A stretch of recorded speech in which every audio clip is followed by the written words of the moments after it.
สบายดีทุกคนเนาะวันนี้พบกับดีเคนำโน้นนึงเนาะมื้อนี้ก็จะเป็น EP ต่อไปเนาะในมือวันที่16เนาะ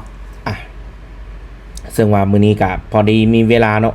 เมื่อวานก็ได้เทศน้อยนึงเนาะแต่ว่าบ่ได้อัดคลิปหยังให้กับ FC ได้เบิ่งเนาะก่อนอื่นก็การเทรดเนาะแล้วก็การลงทุนเนาะมันคนละอย่างกันเนาะแต่ว่ามีความเสี่ยงสูงคือกันเด้อทุกคนเด้อมีความเสี่ยงเนาะซั่นไผที่คิดจะตัดสินใจเนาะลองศึกษาให้ดีๆเนาะลองศึกษาลองทำความเข้าใจหลายสิ่งหลายอย่างเบิ่งเนาะทุกคนเนาะ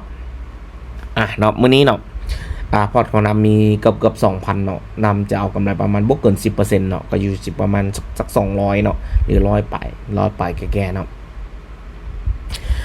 เนาะนำพอร์ตสูงเนาะนำก็สิปรับการเข้าออเดอร์เนาะเพราะว่าบ่ให้อยู่ตลาดดนเนาะนำก็สิปรับขั้นต่ำเป็น40เหรียญเนาะตามการบริหารพอร์ตเนาะถ้าว่าพอต่ำเขาก็ปรับลงตามนั้นนะทุกคนเนาะเรียนที่เฮาเทรดมื้อนี้จะเป็น SOL เนาะใช้หลักการของแนวรับแนวต้านแล้วก็จุดกลับตัวของตลาดเนาะบวกกับวิลเลียมเปอร์เซ็นต์ R เนาะตัวนี้จะเป็นการเพิ่มการตัดสินใจเนาะการเพิ่มการตัดสินใจว่าเข้าในการเข้าออเดอร์นะทุกคนเนาะเดี๋ยวเราจะมาเบิ่งออเดอร์ต่อไปกันเนาะทุกคนเนาะเมื่อกี้ก็คือว่าพลาดไปเนาะแน่นอนเนาะทุกคนเนาะบ่มีไผที่จะเทรดเก่งแล้วก็บ่มีไผที่จะสามารถเทรดแล้วมีกำไรทุกๆครั้งเนาะทุกคนเนาะนำเองกะมีได้มีเสียเนาะการเทรดเนาะทุกคนเนาะ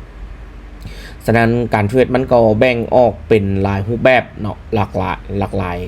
อย่างนะทุกคนเนาะอยู่ที่ว่าไผเลือกอันใดนะทุกคนเนาะ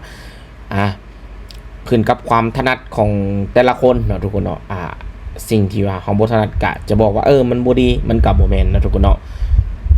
สังเกตเนาะออเดอร์นี่เนาะมันขึ้นมันดันเนาะส่วนหลายสังเกตทุกคนเวลาเบิ่งเนาะเวลานำเข้าออเดอร์เนาะสังเกตเนาะเวลามันต่ำเนาะเวลามันต่ำในส่วนของฐานแนวต้านเนาะทุกคนเนาะเนาะมื้อนี้กะกำไรมาแล้วเนาะเดี๋ยวมื้อนี้นำก็จะถอนเนาะเทรดได้ก็จะถอนนะทุกคนเนาะก็จะถอนเนาะบางเทื่อก็อาจจะเป็นตอนแรงบางเทื่อก็อาจจะเป็นตอนจักน้อยนะทุกคนเนาะเบิ่งว่าจะได้เท่าใดเนาะถ้ามันไหลลงเนาะถ้ามันต่ำแล้วก็มันไหลลงโอเคเนาะทุกคนเนาะบ่ายขึ้นอีก1รอบนะเพราะว่ามันหลุดโซนน่ะเกลี่ยนน้อยขนาดนี้เนาะถ้ามันหลากยาวแบบนี้นี่มีโอกาสจะกลับตัวขึ้นเนาะแต่ก็ต้องเบิ่งเนาะสังเกตเนาะเพราะว่าอินดิเคเตอร์ตอนที่นำตัดสินใจบายเนาะวิลเลียมเปอร์เซ็นต์ R มันค่อนข้างยังถึงเกือบถึง-100ละนะ-100ละเนาะถ้ามันถึงเนาะมันมีโอกาสที่จะดันตลาดเป็นว่าตลาดกลับตัวนะจ๊ะนะทุกคนเนาะฉะนั้นก็ให้เราสังเกตเบิ่งเนาะอินดิเคเตอร์เนาะจะเป็นตัวหนึ่งที่ช่วยตัดสินใจเนาะการประมวลผลในระยะไวเนาะไวกว่าสัญชาตญาณของหลายสิ่งหลายอย่างเนาะฉะนั้นแนวต้านมันก็ระบุในระดับหนึ่งเนาะแต่ว่าถ้าเขามีอินดิเคเตอร์แล้วก็ทำความเข้าใจมันเนาะฝึกให้มันหลายๆนะทุกคนเนาะไผที่เป็นมือใหม่อย่างต่างๆเนาะไผที่ว่าเทรดบ่เคยกำไรแนะนำว่าลองฝึกเดโมเบิ่งเนาะลองฝึกเทรดเอากำไร1เหรียญเนาะแล้วถ้าโอเคเฮาฝึกจนชำนาญแล้วเนาะเฮาอยากจะเป็นนักเทรดเนาะถ้าเฮาเทรดเฮาต้องลองกำไรจาก1เหรียญก่อนเนาะสร้างกำไรให้ได้1เหรียญแล้วก็ถอนออกเบิ่งเนาะถอนออกซึ่งว่าถอนก็สามารถถอนไปBinanceอีหยังก็ได้เนาะผ่านที่ว่า address ของมันจะเป็นBSC เนาะ USC BEP Sound เนาะแต่ว่าในอนาคตก็เห็นมีการอัปเดตโรดแมปเนาะจะเป็นPolygon เนาะที่ว่าค่าธรรมเนียมที่ถูกเนาะทุกคนเนาะฉะนั้นก็แสดงว่าให้เห็นว่าเนาะเว็บมันก็มีการอัปเดตต่างๆเนาะเพื่อให้การทำธุรกรรมของเฮาง่ายขึ้นแล้วก็ถูกขึ้นเนาะอย่างแบบนี้นะทุกคนเนาะสังเกตเนาะที่นำเข้าออเดอร์เนาะนำจะเบิ่งจากแนวรับแนวต้านเบิ่งจากประวัติย้อนหลังเนาะแล้วก็เบิ่งไซส์ในส่วนของอินดิเคเตอร์เป็นหลักเนาะถ้าออเดอร์ที่บ่มั่นใจนำก็สิบ่ได้เข้าออเดอร์นะทุกคนเนาะก็สิบ่ได้แม่นว่าจะเข้าทุกออเดอร์นะโดยหลักๆเนาะคือวินัยของเฮาเนาะทุกคนเนาะเฮาฝึกมาแบบไหนเฮาต้องเทรดตามวินัยของเฮาเนาะเฮาถ้าเฮาบ่มั่นใจเฮาก็บ่เข้าเนาะเพราะว่าสังเกตมันลุดไปก็จริงเนาะแต่ว่าเทียนมันค่อนข้างยาวเนาะเทียนมันค่อนข้างยาวเนาะนำก็เลยบ่กล้าเข้าทุกคนเนาะกีฬามันเวลาเข้ามันมีโอกาสทุบตัวเนาะมันก็แค่ลุดแนวฐานแนวต้านเส้นสีแดงกลางหั่น162.91หั่นซื่อๆนะทุกคนเนาะแต่ว่า นำกระบวนบริการเข้าเนาะเข้าเดือบายเนาะก็เลยว่าผ่านไปก่อนเนาะฉะนั้นเนาะทุกๆคนที่เข้ามาเนาะก็ลองศึกษาเนาะลองศึกษาถ้าเฮาทำกำไร1เหรียญได้แล้วเฮาค่อยปรับเนาะค่อยฝึกเอากำไร2เหรียญเนาะเริ่มจากกำไร2เหรียญแล้วก็เริ่มปรับจากกำไร3เหรียญเริ่มปรับจากกำไรเฮาเฮ็ดได้เป็นประจำแล้วอาทิตย์นี้เฮาเฮ็ดได้กำไร5เหรียญแล้วทุกมือแล้วอาทิตย์ต่อไปเฮาอาจจะเพิ่มขึ้นไปเป็น6เหรียญแบบนี้เนาะทุกคนเนาะ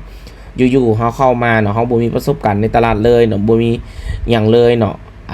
เฮาสิมาเอากำไร10 20เหรียญ30เหรียญ40เหรียญ50เหรียญเป็น100เหรียญโดยที่ทุนเฮาต้องเบิ่งทุนเฮานำเนาะเฮาต้องตีเป็นเปอร์เซ็นต์ให้ขาดเนาะทุกคนเนาะเลเวลเลทของกำไรเนาะบ่ควรเกิน10เนาะแต่ว่าถ้าให้พอดีเนาะแล้วก็ความเสี่ยงต่ำก็1-3%ถ้าพอสูงก็ 0.5 ลงมาแบบนี้เนาะฉะนั้นเนาะเฮาต้องฝึกฝนตัวเองให้มันได้ก่อนเนาะในเมื่อเขาฝึกฝนตัวเองได้โอกาสที่เขาจะทำกำไรก็จะมีสูงนะทุกคนเนาะโอเคเนาะทุกคนเนาะโอเคเนาะเขาเบิ่งว่าออเดอร์นี้เนาะเขาก็ทำกำไรไป164เหรียญละนะทุกคนเนาะจะน้อยเขามาเบิ่งออเดอร์ต่อไปนะทุกคนเนาะเขามาเบิ่งออเดอร์ต่อไปเนาะคือทุกคนจะสังเกตเนาะก่อนที่นำจะเทรดอันนี้นำบอกตามความจริงเลยว่านำบ่ได้แบบอยู่ๆเข้ามาแล้วเทรดเลยเนาะส่วนหลายก็จะนั่งเบิ่งตลาดให้ตลาดแบบเป็นตลาดที่เฮาลึ่งเคยเนาะเฮาได้ฝึกฝนมาแล้วเนาะเฮาจังทำการเทรดหรือการเข้าออเดอร์นั่นเองนะทุกคนเนาะฉะนั้นเฮาเนี่ยเฮาต้องเบิ่งในจุดที่เฮามั่นใจก่อนนะทุกคนเนาะเฮามั่นใจสำใดเนาะเฮาก็เทรดสำนั้นนะทุกคนเนาะฉะนั้นอยากให้เบิ่งตัวนี้นำนะทุกคนเนาะอยากให้เบิ่งตัวนี้นำอยากให้เบิ่งตัวนี้นำเนาะซันอยากให้แต่ละคนเนี่ยทำความเข้าใจเนาะคือสังเกตนะเวลามันต่ำมาปุ๊บเนาะมันจะล่วงทันทีเลยเนาะทุกคนเนาะตลาดเนาะเวลามันต่ำโซนแล้วก็สังเกตเนาะวิลเลียมเปอร์เซ็นต์มันดันละปุ๊บเนาะทุกคนเนาะมันจะลากลงมาเลยนะทุกคนเนาะแต่ว่าตลาดนับตอนนี้ยังทำกำไรได้อยู่เนาะแต่ว่าเดี๋ยวนำจะ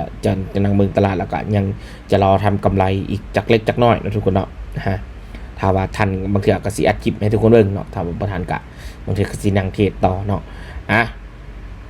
บางเทื่อก็บ่ได้อัดคลิปดอกเนาะเพราะมันก็บ่มีเวลาแน่จังซี่นะเนาะบางเทื่อก็อยากอัดให้กับแต่ละคนเนาะฉะนั้นเนาะคนที่คิดจะเข้ามาในวงการนี้นำบอกว่าต้องลงทุนด้วยเงินเย็นเนาะบ่แม่นเงินฮ้อนเนาะต้องแบบอาจจะเป็นเงินสัก 2-3% ของตัวเองเนาะหรืออาจต่ำกว่านั้นก็ดีเนาะสมมุติว่ามี10ล้านเนาะอาจจะลงทุนได้100,000แบบนี้อย่างต่างๆแบบนี้เนาะฉะนั้นใครที่อยากจะลงทุนเนาะบ่ว่าจะเป็น